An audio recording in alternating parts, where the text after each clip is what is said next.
फातिमा अल फिहरी, एक माँ का जज्बा और दुनिया की पहली यूनिवर्सिटी।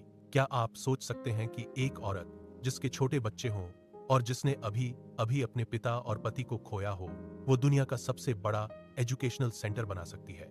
मिलिए फातिमा अल फिहरी से, जिन्होंने घर भी संभाला और इतिहास भी रचा। घर और बच्चों की जिम्मेदारी। फातिमा के कंधों पर सिर्फ दौलत का बोझ नहीं था, बल्कि उनके बच्चों की परवरिश की जिम्मेदारी भी थी।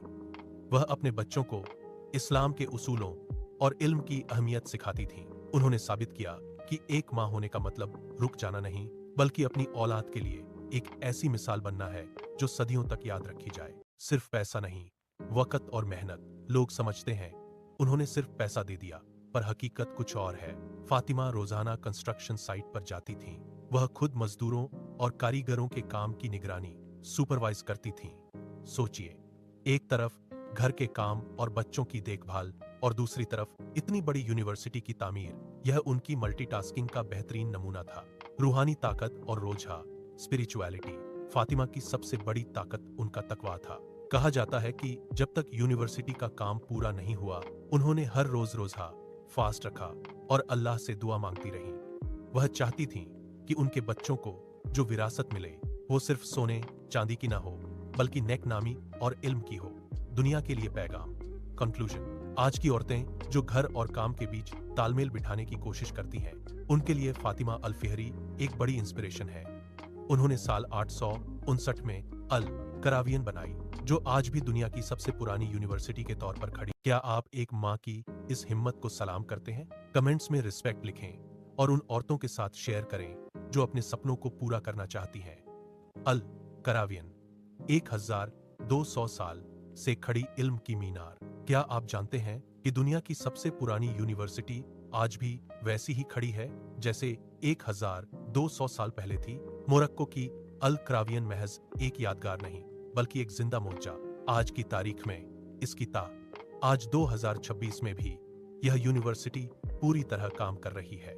इसकी दीवारों में वह रूहानी ताकत है जो फातिमा अल फिहरी के तकवे और रोजों से आई थी। कुरान में अल्लाह फरमाता है, अल्लाह उन लोगों के दर्जे बुलंद करता है जो ईमान लाए और जिन्हें इल्म दिया गया। सूरह अल मुजादिला। यह इमारत उसी बुलंद दर्जे की मिसाल है। यहाँ से कौन कौन निकला? फेमस अलमनाय। इस यूनिवर्सिटी ने सिर्फ मौलवी नहीं, बल्कि दुनिया को बदलने वाले लोग दिए हैं। इब्न खाल्दून, जिन्हें फादर ऑफ सोशियोलॉजी कहा जाता है, यहीं से पढ़े। पोप सिल्वेस्टर टू, कहा जाता है कि उन्होंने यहीं से अरबिक न्यूमरल्स 0, 1, 2 सीखे और यूरोप को सिखाए। यहाँ से हजारों की तादाद में ऐसे स्कॉलर्स निकले जिन्होंने मेडिसिन, मैथ और एस्ट्रोनॉमी में दुनिया का रास्ता बदला। हदीस की रोशनी में इसकी बरकत। अल्लाह के रसूल सल्लल्लाहु ने फरमाया, जो शख्स इल्म की तलाश में रास्ता तय करता है, अल्लाह उसके लिए जन्नत का रास्ता आसान कर देता है। आज भी यहाँ हजारों स्टूडेंट्स मुफ्त फ्री तालीम हासिल करते हैं। इसकी लाइब्रेरी में 4,000 से ज्यादा ऐसी नायाब हाथ से लिखी किताबें, मैन्युस्क्रिप्ट्स हैं जो दुनिया में कहीं और नहीं मिलेंगी। आज की हकीकत। पुराने जमाने की मिट्टी और ईंटों से बनी यह इमारत आज की मॉडर्न कंक्रीट की बिल्डिंग से ज्यादा मजबूत है। यह फातिमा अल फिहरी की उस नियत का फल है जिसे उन्होंने अपने बच्चों और पूरी उम्मत के लिए वक्फ किया था। Call to action CTA। क्या हमें अपनी बेटियों को भी फातिमा अल फिहरी जैसा बनाने की जरूरत नहीं है? अपनी राय कमेंट्स में जरूर दें और इस गौरवशाली इतिहास को शेयर करें। लोग कहते हैं कि बेटियों को पटाकर क्या होगा? उन्हें 1200 साल पहले की फातिमा अल फिहरी का जवाब सुनना चाहिए, जिन्होंने न सिर्फ घर संभाला, बल्कि दुनिया की सबसे पुरानी अलाइव लाइब्रेरी और यूनिवर्सिटी बनाई। लाइब्रेरी के छुपे हुए राह। अल करावियन की लाइब्रेरी में आज भी ऐसी हजारों किताबें हैं जो दुनिया में कहीं और नहीं मिलेंगी। क्या आपको पता है, यहाँ इब्ने सीना अविसेना की मेडिसिन पर लिखी वो किताबें हैं जिनसे आज के डॉक्टर्स डॉक्टरी सीखते हैं। फातिमा का मकसद सिर्फ एक बिल्डिंग बनाना नहीं था, बल्कि एक ऐसा चिराग रोशन करना था जिससे आने वाली हर बेटी डॉक्टर, इंजीनियर और साइंटिस्ट बन सके। बेटियों के लिए हौसला। हदीस में आता है, जिसने अपनी बेटियों की अच्छी परवरिश की और उन्हें तालीम एजुकेशन दी, वो जन्नत में रसूलुल्लाह सल्लल्लाहु के साथ होगा। सोचिए, जब फातिमा अल फिहरी उस दौर में इतनी बड़ी यूनिवर्सिटी चला सकती थीं, तो आज आपकी बेटी डॉक्टर क्यों नहीं बन सकती? आपकी बेटी इंजीनियर क्यों नहीं बन सकती? असली विरासत। जेवर नहीं, इल्म, ट्रू इनहेरिटेंस।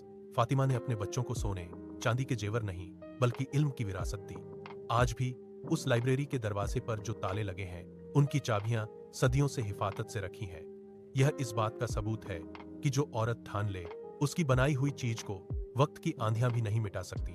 पैगाम, द मैसेज। अपनी बेटियों को रोकिए मत, उन्हें फातिमा अल फिहरी बनाइए। उन्हें पढ़ने दीजिए, उन्हें बढ़ने दीजिए, क्योंकि एक पढ़ी लिखी बेटी सिर्फ एक घर नहीं बल्कि पूरी नस्ल संवारती है।